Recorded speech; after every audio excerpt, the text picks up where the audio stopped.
In the name of God, the most gracious, the most merciful. This is Ahmadullah, alive and live from IslamiCity. And the reason I use the word alive is that the topic that we have been covering for the last 8 days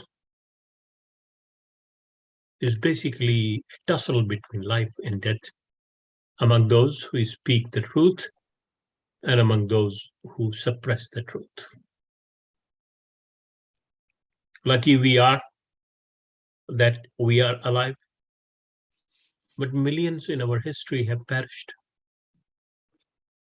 because they dare spoke the truth, they challenged the oppression, they challenged the tyrants, and they questioned the legitimacy of those who had usurped the rights of people.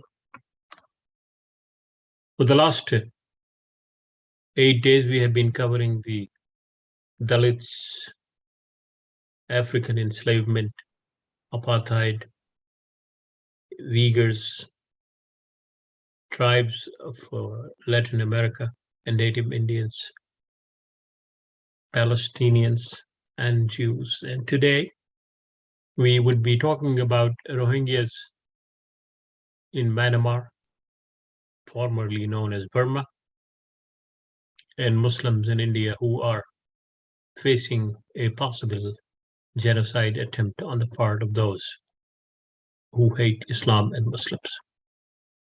To talk about these issues, we have a very distinguished scholar who comes from India and who has spent time in trenches with Muslims in India and who knows Muslims of India and who also have a deeper understanding of the Rohingyas in Myanmar, Dr. Ahmadullah Siddiqi, who has taught media studies in the United States for the last 30 years, besides dedicating his life to serve Muslims and Islamic causes in India and elsewhere. He is the Secretary General of the World Council of Muslims for Interfaith Relations, and he was the main architect of the Parliament of World Religions that took place a few years ago in Salt Lake City, one of the best conferences that one can imagine of. So please welcome Dr. Ahmadullah Siddiqi. He would make a presentation on Muslims in Myanmar and India, and then Dr. Walji would give his comments, and then we will have a discussion on that subject. Please welcome Dr. Ahmadullah Siddiqi. Alhamdulillahi Rabbil Alameen, wassalatu wassalamu ala Rasulihil Kareem. Thank you very much, Dr. Aslam Abdullah, Dr. Walji. Appreciate IslamiCity doing this program in the month in which Sayyidina Imam Hussain Raziyallahu Ta'ala stood for justice against tyranny and oppression, and he and members of his family sacrificed their life. The martyrdom of Imam Hussain alayhi salam, we remember it, and I'm grateful that we have been doing a program to relate how there is a need for Muslims, especially for Muslims around the world, to stand on the side of oppressed people, to challenge the status quo, to challenge the tyrants, no matter how strong they appear to be. And today, we are going to talk about two people, two nations where Muslims have suffered and are suffering even today. So briefly, I will talk about the Rohingya people. And I will also talk about the Muslims in India. So as you can see in this map, this is the map of Myanmar. And you can see that Rohingyas are mostly concentrated in the eastern part of Myanmar, but there are other Muslims as well.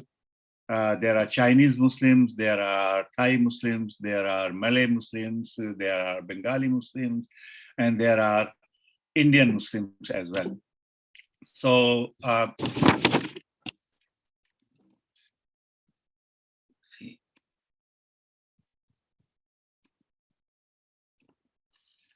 so Rohingyas are the indigenous people of Burma who had been living in their ancestral homes for centuries. And according to the United Nations, they are one of the most persecuted minorities in the world. There used to be about 6 million Muslims in Burma. Now less than 3 million are left. About 1 million Rohingyas are forced to flee their ancestral homes in Burma to Bangladesh and many other countries. Thousands of Rohingyas have been killed, died along the way, or drowned in the treacherous waters. An additional 400,000 Rohingyas are still hiding in the forests of Myanmar. Rohingyas have been citizens of Burma because they have been living there for centuries.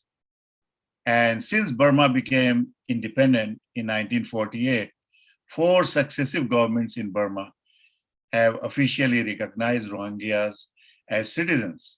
The government of Prime Minister U Nu, 1948 to 58, and then the caretaker government of General Nevin, 1958 to 60. Then again, the civilian government under PM U Nu, 1960 to 62, and the early Revolutionary Council government of General Neville from 1962 to 74.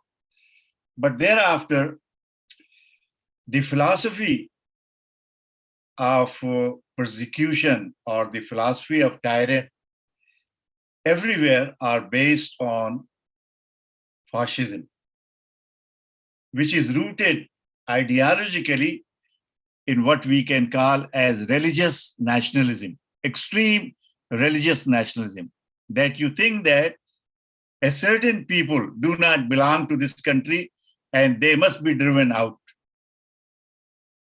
either voluntarily or by force.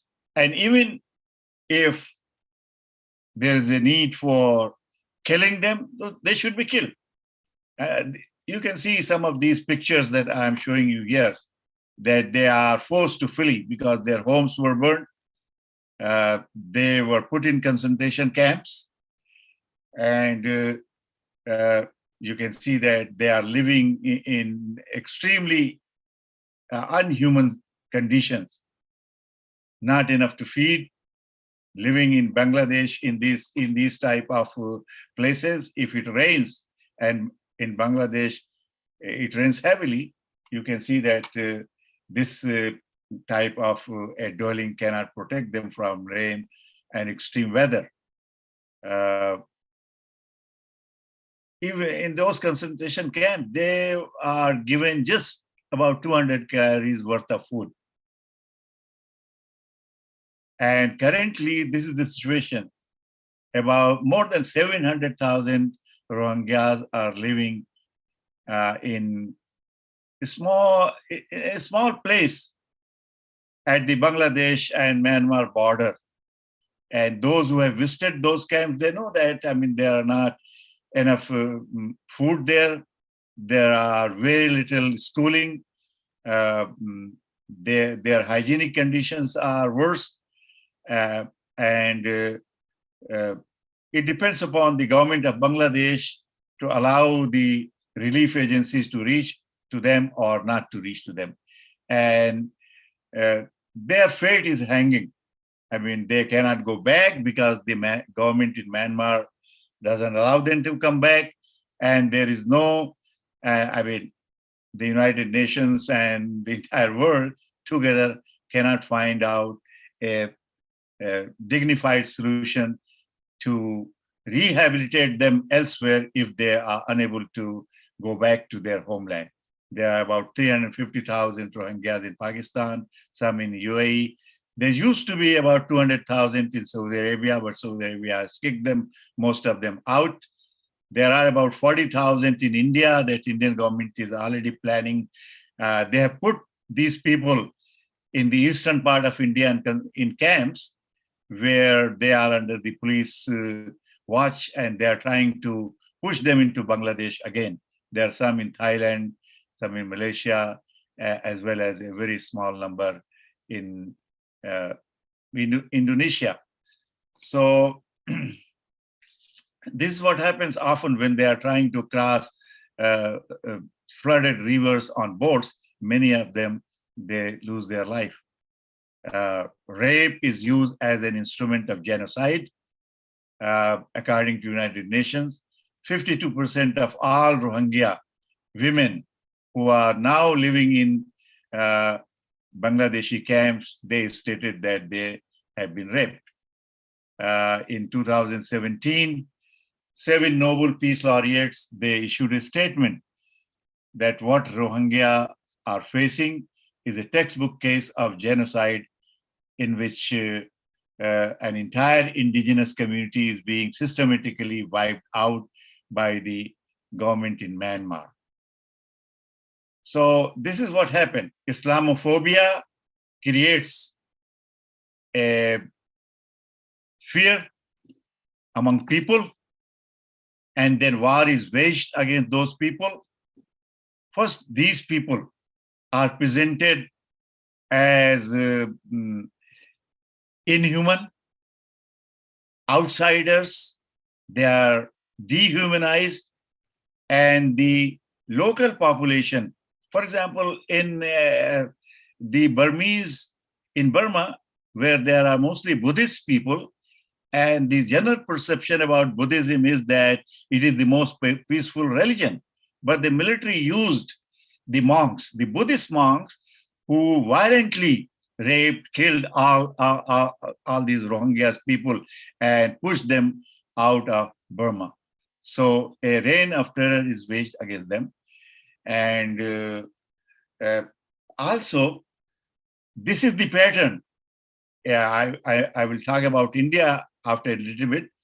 Exactly the same things are happening in India. First, Muslims are branded as foreigners.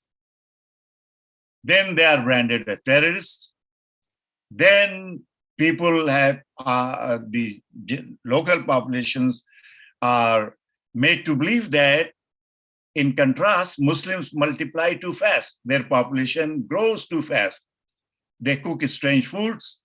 They don't maintain standard of hygiene, and they are taking over our country. Some of these things we have felt that during the Trump era, the same sort of things have been said, and there are people in this country also who think the same way. And all of these people, whether they are in Burma, Myanmar, whether they are India, whether the extreme right-wing people, the militias here in the United States or anywhere in Europe, they just work hand in hand along these lines. So, and they have a connection. All these anti-Muslim groups are connected with American Islamophobes as well. They try to ban halal Muslim marriages, limit their freedom, boycott Muslim businesses. So right now, I mean, despite the fact that the International Court of Justice have recognized what happened with Rohingya as genocide, but with little power to implement its decision, the government, the military junta, which overthrew the democratically elected government in Myanmar last year in a brutal coup, They don't care about what the United Nations says, which also has said genocide, what the US Congress has passed in resolution and in an act that was passed by the House. It is stalled in Senate. It still is not, it didn't go out anywhere in the Senate. So this is the current situation of the Rohingya people. There are some Rohingyas in the United States also. These communities, they live, in smaller pockets, for example, in Chicago, in major cities, Los Angeles, Atlanta, Houston, etc. But the largest number of Rohingyas are living in camps in Bangladesh. So coming to India, as you all know that the history of Muslims in India goes back to the time of Prophet Muhammad from when a number of Sahabas came and landed in the southern coast of Kerala, Malabar, and they established their businesses there. They lived a simple life, and their character, their simplicity, their ways of living attracted large number of indigenous Muslim population that converted to Islam. And then we also know that then there is a history of different Muslim rulers who came and who ruled India, the largest of which was the rule of the Mughal Empire for about more than 400 years. And India, which was divided into hundreds of small princely states, it was the Mughal that united the subcontinent from Afghanistan to including what we call now Bangladesh, up to the border of Burma, a one united country. They established roads, a civil system, and contributed hugely in establishing a plural India, an India where all people of all religions, they lived in peace and happiness. And that was going on until in 1925, an organization was established under the name of Rashtriya Swayam Sangh, RSS, that established a clear goal that they want to make India a Hindu nation, a Hindu Rashtra. And they were inspired by Hitler, by Mussolini.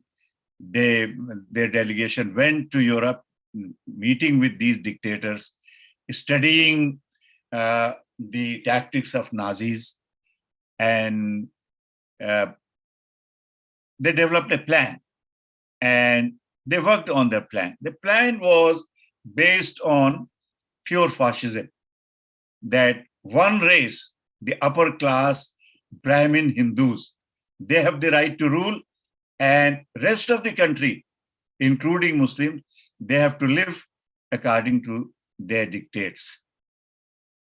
Then in mid-70s, they sent a high-level delegation of more than 30 top intellectuals from among themselves to study to Spain, to study how the Muslim rule was wiped out from Spain. What tactics were used to drive them out, in killing them and still portraying them as aggressors. And then as the political wing of RSS, the BJP, gained power in 2014, they closely worked with the apartheid state of Israel, brought them to train their people in those brutal tactics through which they can kill Muslims, and at the same time, they portray them as the aggressors. When Modi came into power in 2014, this is the same person who was the chief minister of Gujarat in 2002, when several thousand Muslims were massacred in the state of Gujarat. They were burnt alive, their houses were demolished, and nothing happens to Modi. Rather, he was elevated by the RSS people as their point man to become the prime minister of India, whose constitution guarantees a multi-religious India, a multi-faith India, an India which will provide protection to its minorities.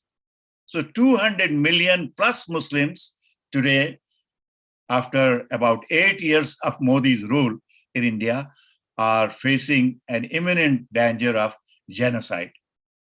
The Genocide Watch, the Amnesty International, the United Nations, everyone have said it repeatedly that in the world, whether it is the Central African Republic or Bosnia or anywhere where genocide has happened, including the Holocaust, all the 10 parameters that are found at a place where genocide happens, India has already achieved all the 9, and it's close to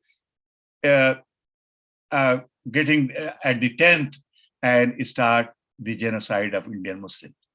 So the government of the Modi government, in 2020, they passed the Citizenship Amendment Act, in which they said that any Muslim who is persecuted in the neighboring country, any Hindu who is persecuted, Hindu, Buddhist, Christian, except Muslim, they can come to India and they will be granted citizenship, but Muslims cannot.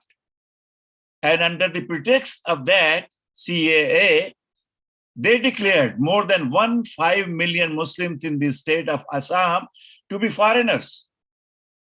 And despite the protests that have been made by Muslims and other human rights organizations in India and the world over, most of these Muslims are put in camps and they are asked to prove their citizenship. And the document that they have to bring, I mean, it's almost impossible to bring all those documents that your grandfather's birth certificate. I mean, even I was born in India. My father didn't go to the municipal corporation to register my name. For a lot of Indian citizens, they don't have birth certificates like we do have here. So to bring the documents of their home, to bring the documents of their forefathers, and to prove that they are citizens is almost impossible. And the courts are so hostile to them that even when they are close to proving, they declare that no, some documents are missing and you have to go back to the camp. And in those camps, they are living in pathetic situations. People are being killed and nobody knows. A very limited amount of food is available to them. Their children are going through malnutrition, they are dying. And now, in the entire country, Muslims are being lynched. Even in the last 3-4 days, 5 Muslims have been lynched.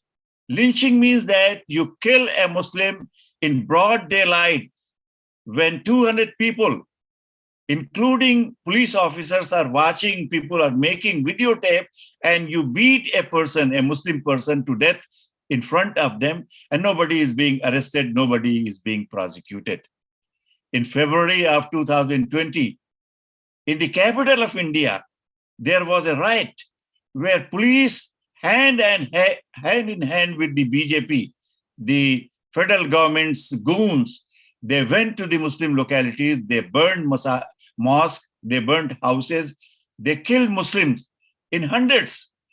And the Delhi Government Minorities Commission own report admits that more than 200 police reports have been filed identifying those goons who have been involved in these riots, in the killing of Muslims, in the burning of houses and shops and mosques.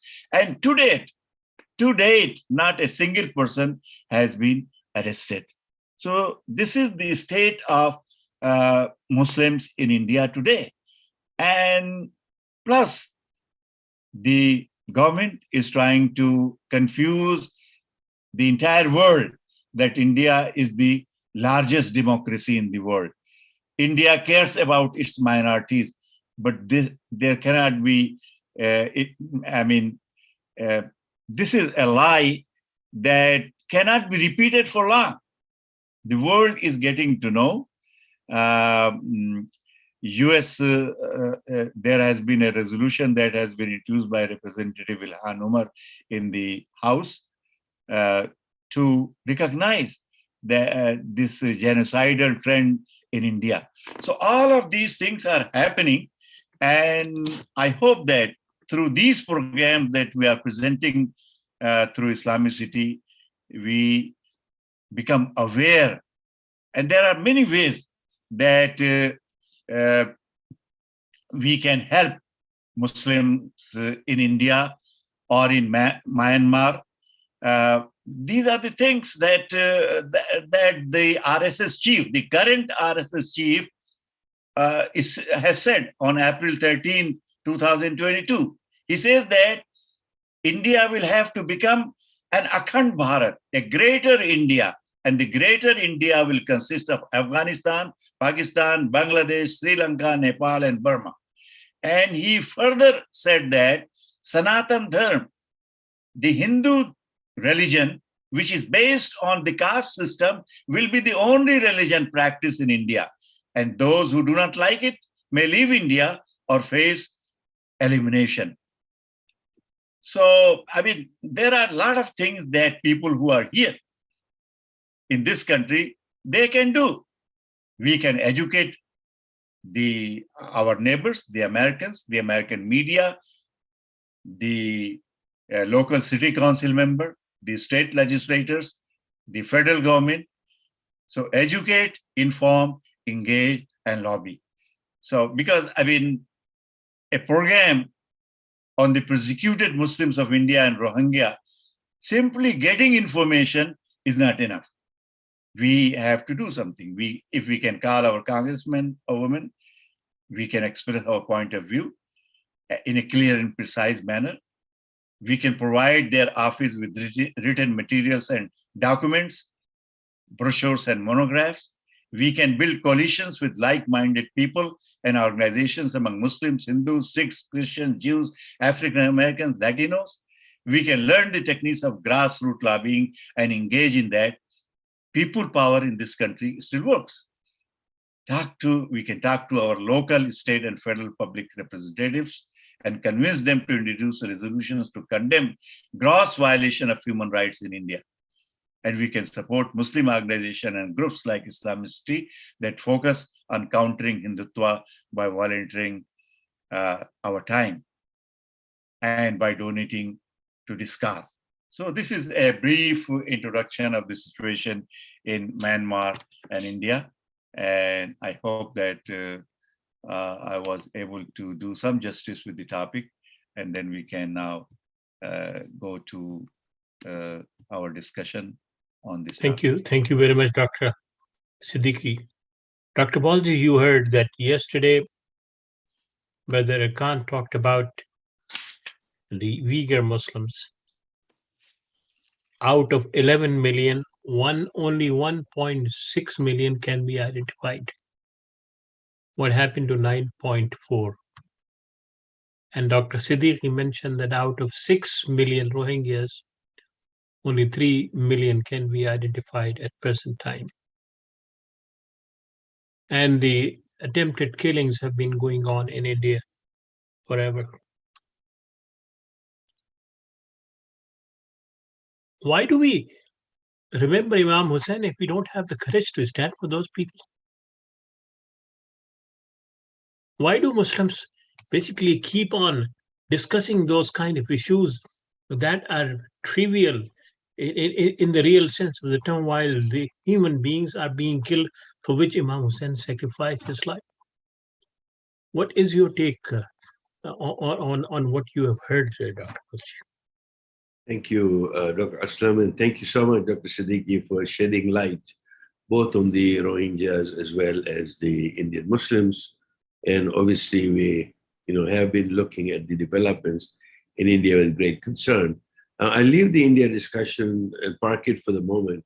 Coming back to the Rohingyas and what Dr. Aslam said, and what we heard the other day about the Uyghur Muslims was really overwhelming to actually see how these people disappear and how they're killed. And we said, what are Muslim countries doing about it? And Muslim countries are actually trading in the organs of the Uyghur people. That's what they're doing. We are talking about Imam Hussein's principles. Here, there is transactional things being done and organs being bought by these rich sheikhs for their own health. This is a travesty. Now, the other thing that I actually had been reading about is just recently, there is some kind of a pact between Bangladesh and China, which is helping to settle the Rohingyas. Look at the irony of it, that Bangladesh is now seeking Chinese help to resettle the Rohingyas, while the Chinese are actually persecuting Muslims in their own land. And when you see this, where is that principled leadership that was taught to us by Imam Hussein alayhi salam? And what can we do? Because sometimes you feel that there's such darkness. Of course, we repose our faith in Allah subhanahu wa ta'ala to do, what He will do. But for us as humans, it is very, very kind of discouraging when you look at this, that Bangladesh is now working with China to settle the Rohingyas. It's like, getting the fox to guard the henhouse. That's the kind of thing. So that was my sort of observation. And what is your projection in terms of Bangladesh and Myanmar working this thing out somehow? Actually, the government of Bangladesh has no interest in the long-term positive rehabilitation of the Rohingya people. They just want to get rid of Rohingyas. Whether it's just like they have asked China, take them. You have a lot of factories, enslave them and let them work there. So at least we can push them out of our land. So China's record, we all know that with regard to Muslims in the mainland as well as the Uyghur Muslims is very bleak. They have no sympathy with Rohingya. They are not taking these Rohingya out of any sympathy. They are taking them as a commodity. So from a very congested, inhumane, inhygienic camp situation in Bangladesh, they will be transferred to Chinese camps where they will live even a miserable life. They will be just like a shepherd takes the herd. They will be taken to the factory, work there 16, 17 hours, will be given some food so that they can barely live and survive. That's what's going to happen. It's unfortunate. Muslim governments have a lot of money. I mean, we hear that, they are very charitable because they have built the 1,000 mosques in Africa. Why not Muslim governments? Together, there are 55 to 60 Muslim governments, and they can take these governments, and they can take 5,000, 10,000 of Rohingyas and establish them. Who else can take them better than Muslims who know that the Ansar of Medina took the Muhajirin of Makkah and treated them as equal brothers and sisters? So the president is there, but the desire is not there. Rather, the hypocrisy is there. Hypocrisy is there because the Organization of Islamic Conference can pass a resolution condemning, but condemnation is not enough. For so many years, the OIC, this more than 55 plus nation body of Muslims, was not even willing to condemn what was happening to the Rohingya people. And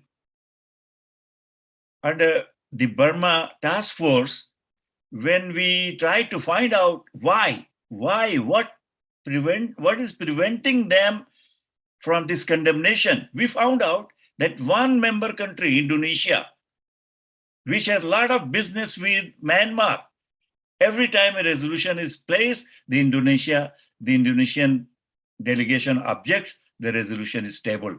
Then we have to go to Indonesia, talk to the Prime Minister, talk to the Minister of Foreign Affairs. And it took 3-4 visits to convince them, if you cannot support this resolution, just please abstain. Let this resolution pass. This resolution that doesn't do anything.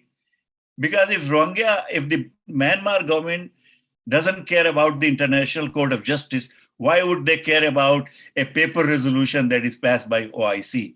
So that is a pathetic situation through which all the Muslim nations are going through. And the word that I use, the religious nationalism, the extreme religious nationalism that has prompted the Myanmar government to do this massacre of Rohingya people, and that is prompting the Indian government that has come close to genocide of Indian Muslims. The same extreme religious nationalism has taken over to all the Muslim government, regardless of what is written in Quran. But they don't care about what is written in Quran. Saudi Arabia is for Saudis, hell with everybody else. This country is for this country. So if Muslim nations will behave like this, then we don't follow Quran, we don't follow Islam. We just pay lip service to our religion. And we are all victim of the same mentality.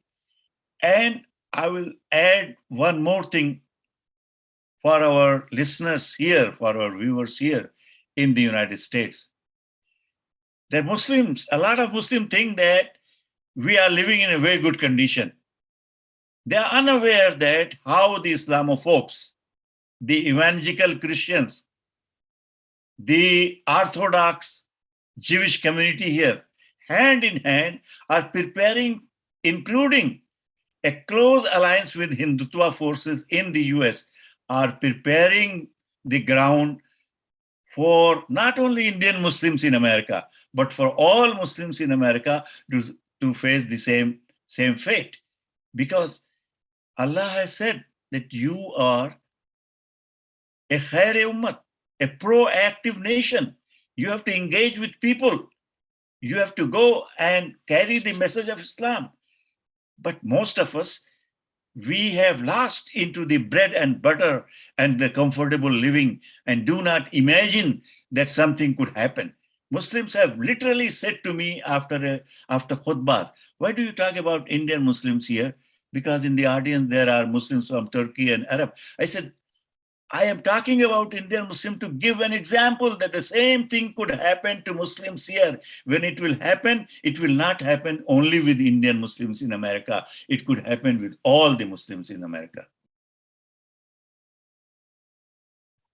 Dr. Siddiqui, one of the lessons that we learned from the life of Imam Hussein is that he said no to the Bay'ah of Siddiq.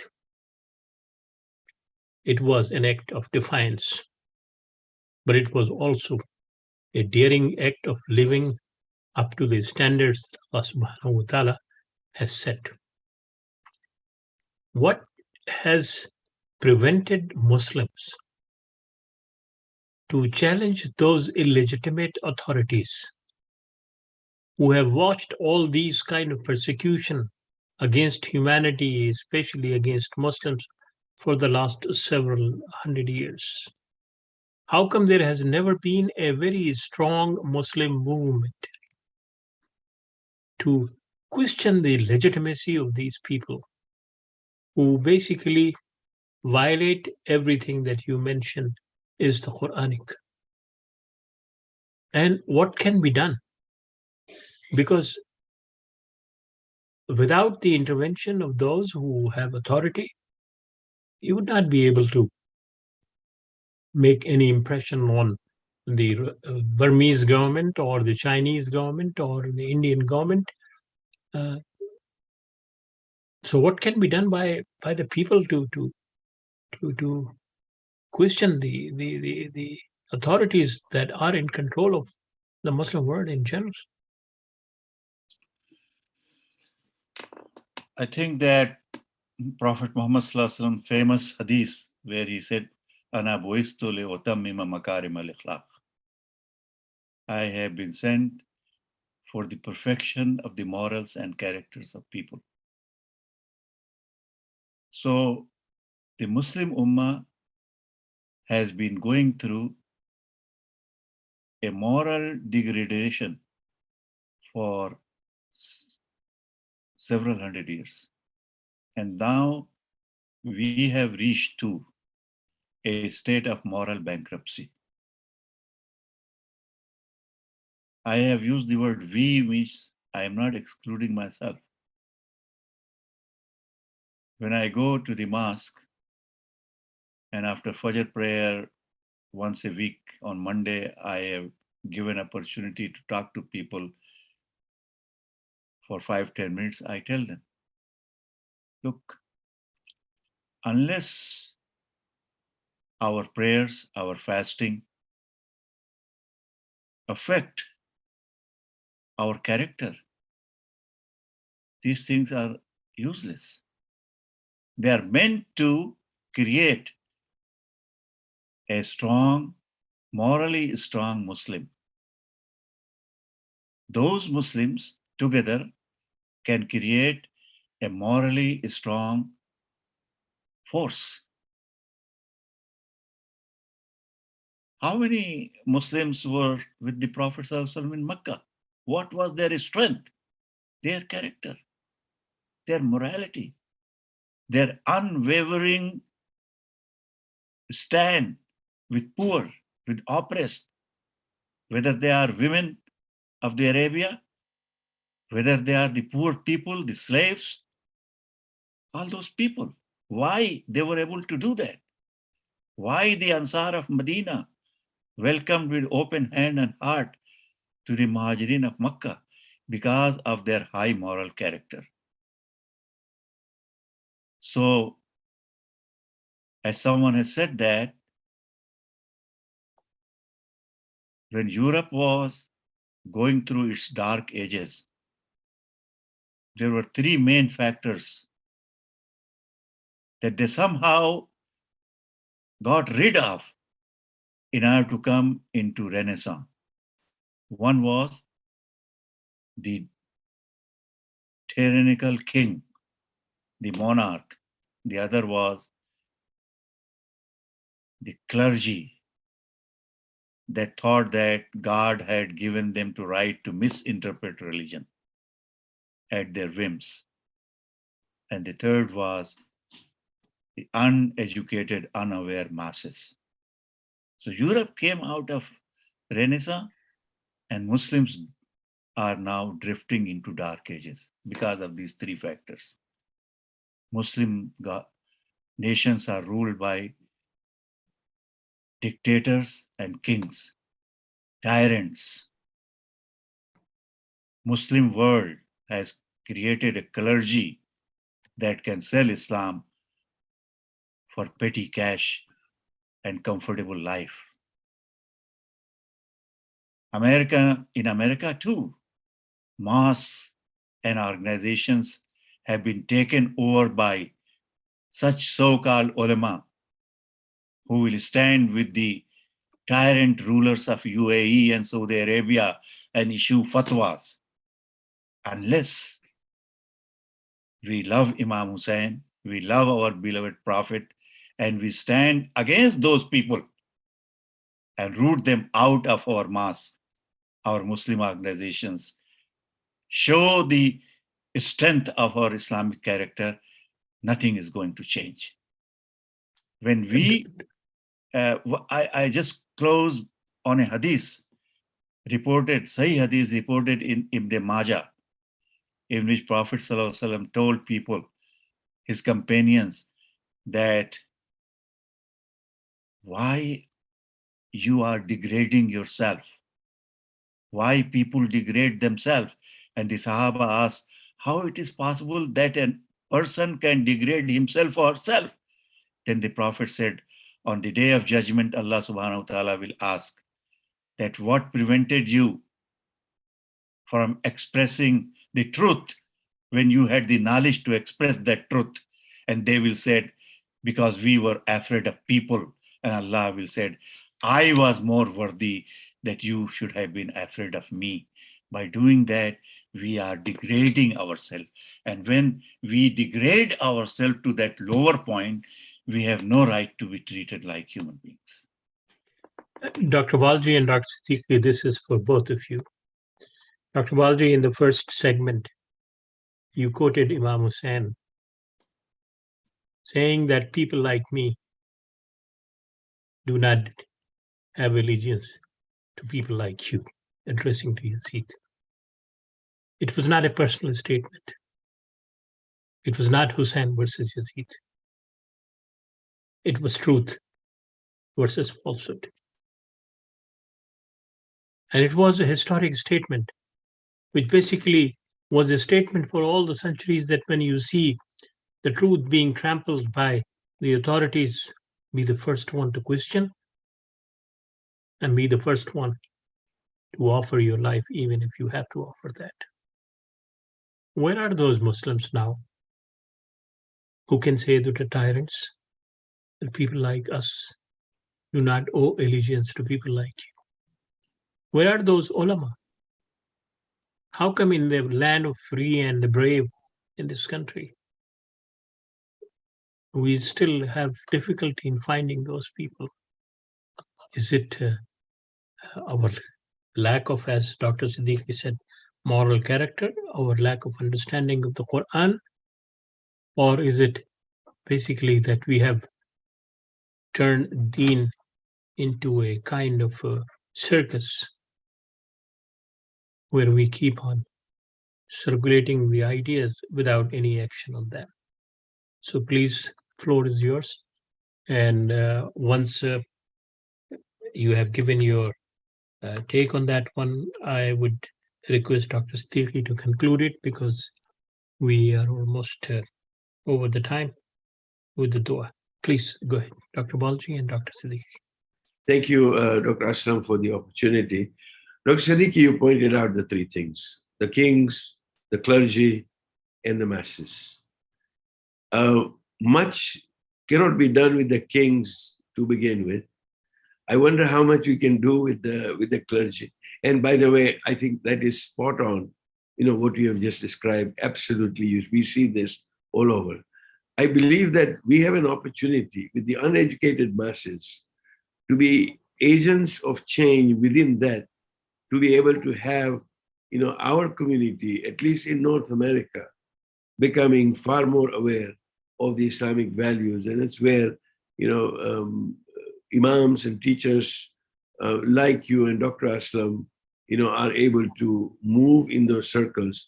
And I believe that particularly with the upcoming generations that we have, there is a very interesting thing that I wanted to share with the group and of course with the, you know, our audiences, that the Jain community in the United States found that their children were not as engaged with the Jain community and the Jain faith.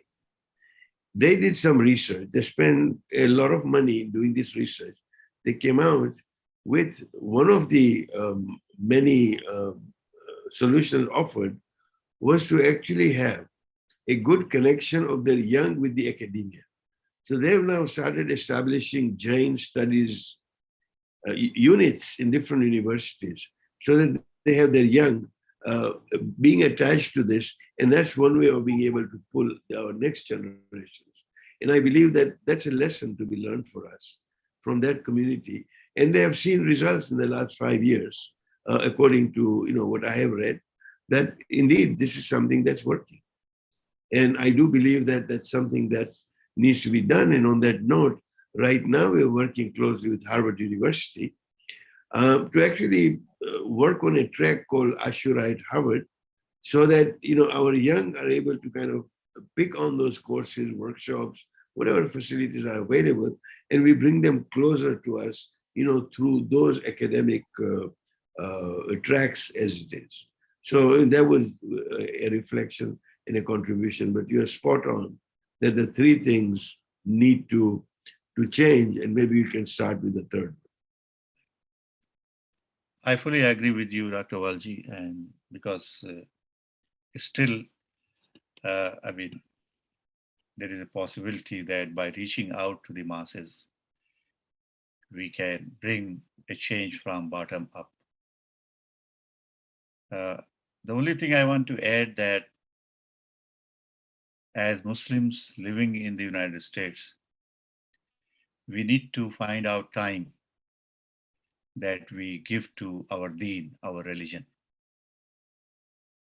For the Islamic centers and their board, when they appoint an imam, it's not only enough that you look at the resume and you see that this person has a degree from a religious seminary.